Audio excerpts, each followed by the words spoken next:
మాజీ ముఖ్యమంత్రి కేసీఆర్ పూర్తిగా కోలుకోలేదా? తుంటి గాయానికి చికిత్స తీసుకుని ఫామ్ హౌస్ లో రెస్ట్ తీసుకుంటున్న ఆయన నడిచే పరిస్థితి రాలేదా? తెలంగాణ భవన్ కు సైతం వీల్ చైర్ లోనే వస్తారని చెప్తున్నారు. కారు దిగి పార్టీ ఆఫీస్లోకి వీల్ చైర్ లోకి వెళ్లేందుకు వీలుగా మెట్ల దగ్గర ర్యాంప్ ఏర్పాటు చేస్తున్నారు.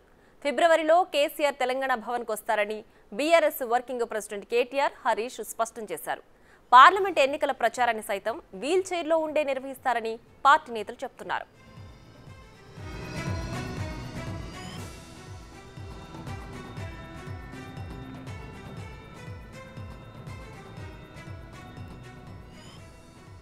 మాజీ ముఖ్యమంత్రి కేసీఆర్ పూర్తిగా కోలుకోలేదా?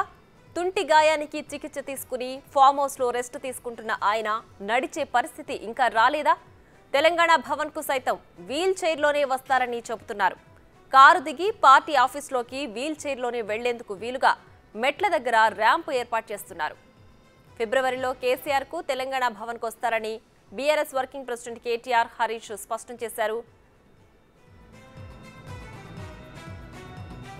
మరింత సమాచారం మా ప్రతినిధి సైదులు ఫోన్ లైన్ లో అందిస్తారు. సైదులు, చెప్పండి, మాజీ ముఖ్యమంత్రి కేసీఆర్ ఆరోగ్యం ఇంకా కుదుట పడలేదా? ఆయన హెల్త్ బులెటిన్ ఏ విధంగా ఉంది? పూర్తి డీటెయిల్స్ ఏంటి? మాజీ ముఖ్యమంత్రి కేసీఆర్ ఇంకా తను రెస్ట్ లోనే ఉన్నాడు.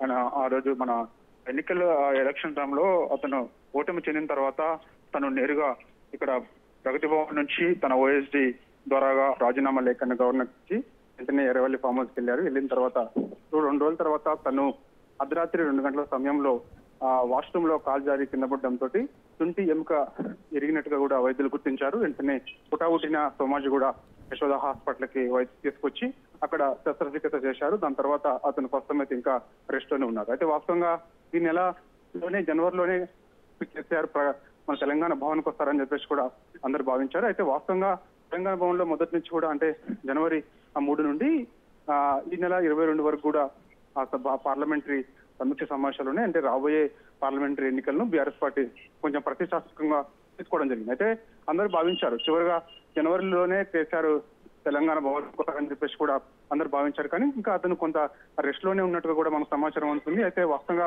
ఫిబ్రవరి మొదటి వారంలో తెలంగాణ భవన్ కి కేసీఆర్ వస్తారని చెప్పేసి కూడా ఇటు కేటీఆర్ అదేవిధంగా హరీష్ రావు చెప్తున్నారు. అయితే వాస్తవం కేసీఆర్ వస్తున్నప్పుడు తన ఇంకా వీల్ చైర్ కి పరిమితం అయ్యారని చెప్పేసి కూడా వాళ్ళు చెప్తున్నారు. దానికి అనుగుణంగా తెలంగాణ భవన్ కు వస్తున్నప్పుడు వీల్ చైర్ ఈజీగా పైకి వచ్చేందుకు కూడా ఒక ర్యాంప్ కూడా ఏర్పాటు చేయడం జరిగింది. సో ఆ ర్యాంప్ ద్వారాగా ఆ వీల్ చైర్ లో కూర్చున్నటువంటి కేసీఆర్ ను కొంతమంది సహాయంతో తను నేరుగా తెలంగాణ భవన్ లోకి అడుగుపెట్టే అవకాశం ఉన్నట్టు కూడా మనకు సమాచారం ఉంటుంది. అందుకని ఆ ర్యాంప్ కూడా ఏర్పాటు చేశారు. సో ఫిబ్రవరి మొదటి వారంలో కేసీఆర్ వీల్ చైర్ ద్వారా తెలంగాణ భవన్ లోకి అడుగు పెడతారని చెప్పేసి కూడా పార్టీ వర్గాలు అదేవిధంగా కేటీఆర్, హరీష్ రావు చెప్తున్నారు. ప్రియా.